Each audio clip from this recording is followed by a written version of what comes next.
La FINUL. Alors, FINUL, ça veut dire Force intérimaire des Nations Unies au Liban. Voilà. Donc, elle est basée à Nakoura. Nakoura, c'est un petit village libanais qui est situé à 2 km, 2,5 km de la frontière israélienne. L'objectif de l'ONU, c'est normalement, les casques bleus, donc de maintien de la paix. Alors, j'ai eu l'honneur, moi, de servir en tant que casque bleu français en 2001-2002, 51e mandat donc, de la FINUL, à Nakoura, justement. J'étais basé à Nakoura. Et je peux vous assurer qu'on sait comment ça fonctionne. Et je peux vous garantir que les casques bleus ne font pas ce qu'ils veulent. Parce que j'entends ici les golems venir nous expliquer que ouais, ils sont une force de maintien de la paix, mais ils ne maintiennent pas la paix. Ben oui, mais c'est normal. Est-ce que vous savez qu'un soldat de l'ONU, s'il tire une cartouche de riposte, il faut qu'il se tape je ne sais combien de pages de compte-rendu, et ça monte à New York? S'il casse, je vais vous dire, hein, ça nous est arrivé, hein, s'il casse un clignotant sur un véhicule, il faut qu'il fasse des comptes rendus et ça monte à New York. C'est pour vous dire l'ampleur en fait de ce qu'on vous dit sur les casques bleus au Liban Sud et leur réel boulot sur le terrain. Ils ne peuvent pas faire ce qu'ils veulent. Mais en même temps, ils sont la force qui émane de l'Organisation des Nations Unies.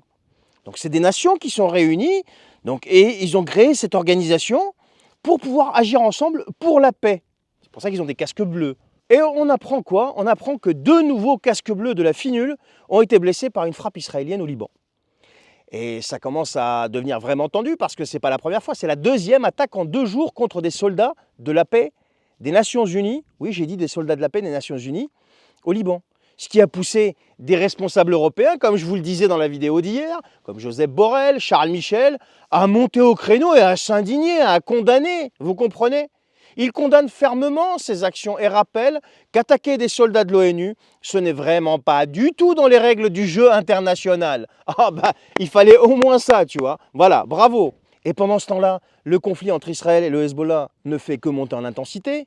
Pendant que Netanyahou dit au peuple libanais, on n'en a pas après vous, mais pendant qu'il y a pas mal de civils qui meurent, comme par exemple dans l'attaque d'hier, où il y en a entre 24 et 30 civils, d'après ce qu'on sait, hein, qui ont été tués. Et donc on a les soldats de l'ONU qui se retrouvent, bien malgré eux, au milieu de tout ça, confinés dans leur base et exposés à de sérieux risques. Et on leur intime l'ordre de dégager de certaines positions. Et quand j'entends des golems de chez LCI qui disent « s'ils n'obéissent pas, ils prennent des risques ». S'ils n'obéissent pas, ils prennent des risques. Ce sont des soldats de l'Organisation des Nations Unies. Ils ne doivent pas obéir à un pays. Non mais c'est impressionnant. Regardez jusqu'où on en est arrivé. Donc on a des casques bleus qui se font tirer dessus, qui se font frapper, parce que ce sont des frappes, hein, à 2 reprises en 2 jours. Et on a LCI qui vient nous expliquer, Israël leur a intimé l'ordre de se barrer, mais ils ont refusé d'obéir. Ce sont les mots de LCI. On croit savoir que quand même la force onusienne avait été avertie par Israël, qu'il avait même fait injonction de quitter 29 des lieux qu'elle occupe au sud Liban, et l'ONU avait dit non.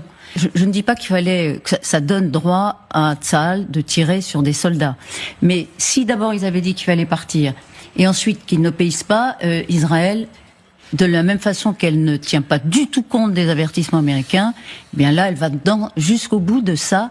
Logique. Ce sont les mots de la journaliste de LCI. L'Organisation des Nations Unies doit obéir à Israël. Voilà où est-ce qu'on en est arrivé. Bonne journée.